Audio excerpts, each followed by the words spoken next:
এই বিড়ালকে কখনো আপনারা কষ্ট দিবেন না, বিড়ালকে আদর করবেন, বিড়ালকে ভালো মতো পুষবেন।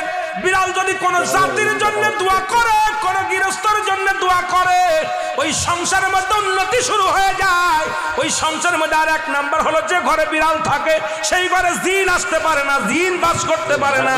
আর একটা ঘোষণা শুনেন, নবীজি বলে গেছেন, যে ঘরের মধ্যে বিড়াল ছানা বাস করে ওই ঘরের মধ্যে জিন জাতি প্রবেশ করতে পারে না। তাহলে ছোট ছোট মাসুম বাচ্চাগুলো যে ঘরের মধ্যে থাকে, মুসলমান অনেক সময় জিনের আশ্রয় পড়ে যায়, অনেক সময় জিনে আসর করে, ওই ঘরের মধ্যে জিনে আসর করে।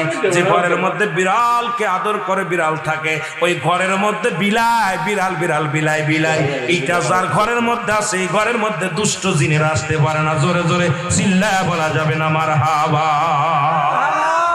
একবার নবী সুলাইমান আলাইহিস সালাম শুনতে পাইলেন পাশের বাড়িতে একটা কুকুরকে কষ্ট দিয়ে